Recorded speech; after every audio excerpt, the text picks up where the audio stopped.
Alright, welcome back. This is a review for Fruits Basket 2019, episode 17. Um, so this episode we get the conclusion to Uo's backstory. Um, now I don't think I mentioned this last episode. If I did, I'm just gonna mention it again, although I don't think I did.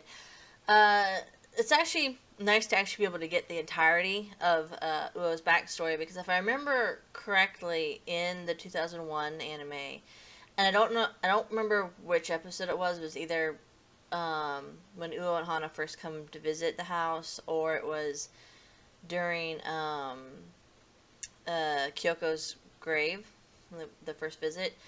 It was either one of those two. I can't remember. I think it might have been them coming over to the house for the first time. But you do get a brief glimpse of Uo's backstory. You don't get a lot. It's just kind of just a couple little vague flashes, and there's no real story to it. It's just kind of just a couple little vague things. So you weren't ever really sure.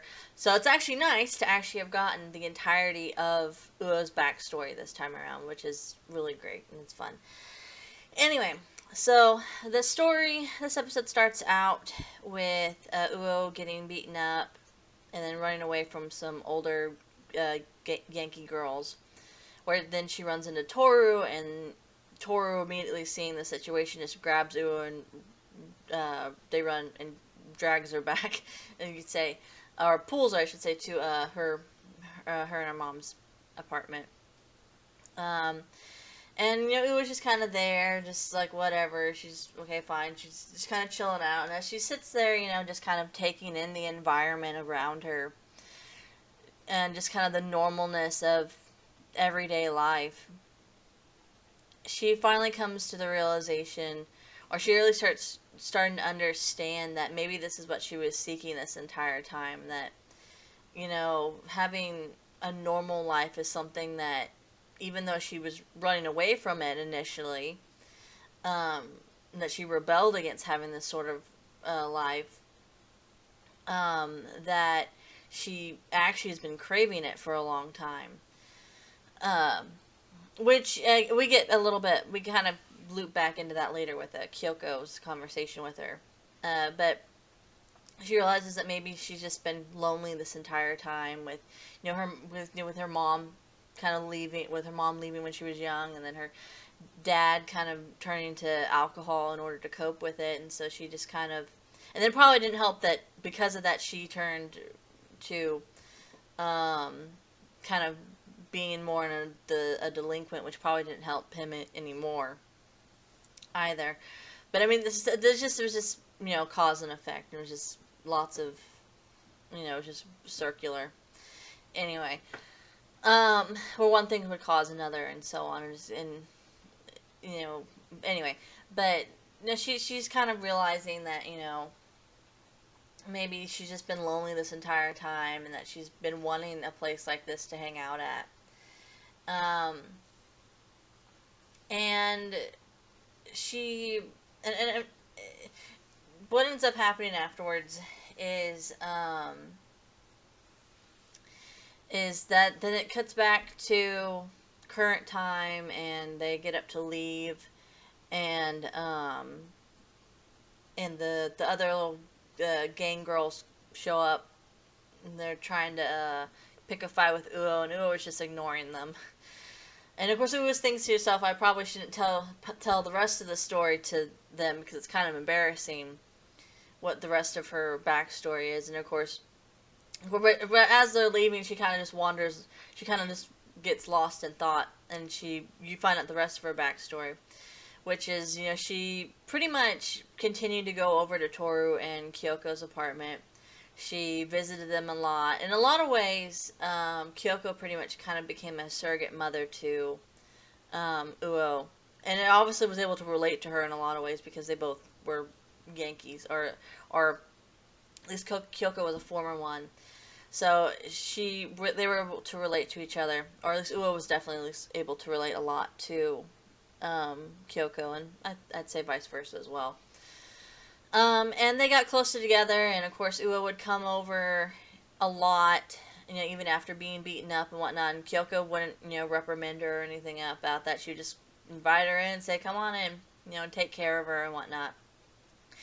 And Uo got closer to Kyoko, but she also got closer to Toru and wanted to become better friends with her, so she wound up going to school more often because that's where Toru was at. If she wanted to be with Toru, she had to go to school because that's where Toru spent, that's she was a normal kid, so she was all in school. So she started going to school a lot more, and there was a little thing where it was like, not pretty much none of the teachers or any of the students really, even though they were friends, no one else really saw them as friends just because it was so weird initially. And then Uo was even considering, well, maybe I shouldn't be friends with Toru because, or at least not be around her at school because, maybe because people were starting to think, well, maybe Toru's actually a bad person as well. But of course, that pretty much gets eliminated right off the bat because Toru's just Toru. Toru is who she is, and so there's like no, it's not possible. Um, but over the time as she's building her relationship with Toru, she eventually kind of goes, I want to leave my gang. And you find out, of course, the reasoning why behind it as afterwards. But she tries to leave her gang, and thankfully, and of course the I guess the punishment for that is that by her gang is that she has to pretty much be beaten up. Um, but thankfully she had her senpai that she looked up to in her gang was like, I think she pretty much, her senpai goes and leaves and gets Kyoko, and was like, I think she should, if she wants to go straight, if she wants to if she doesn't want to be part of the gang, like, I think she should.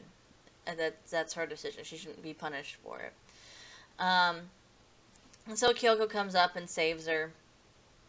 And then you get the big conversation between Kyoko and Uo as Kyoko's carrying her back after she saves her. And Uo's, I'm an idiot. I have to. I'm so stupid. I shouldn't.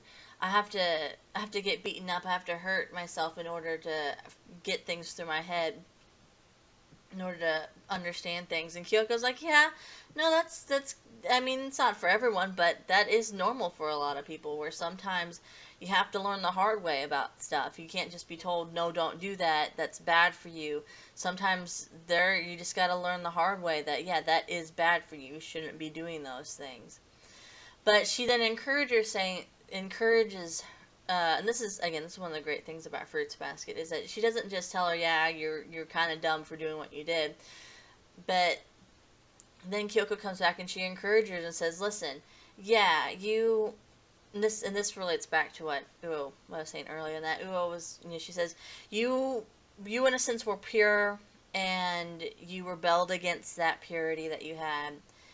And when you became filthy, it was only when you became filthy that you realized that you wanted to be pure again, that you started craving that necessary to be, as Kyoko puts this, as pure again. You started craving that. Only once you realized, pretty much you didn't realize what you had until it was gone thing, and then you started craving what you were missing.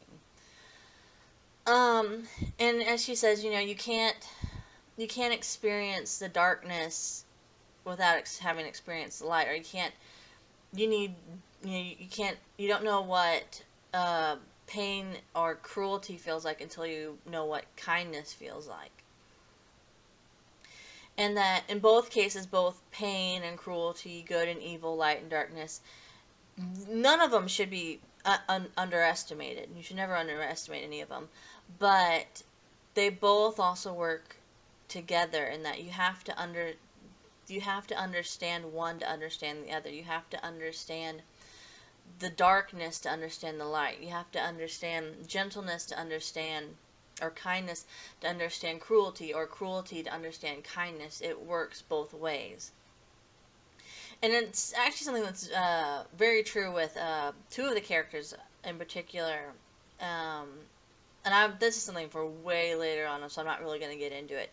But it's my own understanding of two characters who work exactly like this, and you can probably get an idea who they are.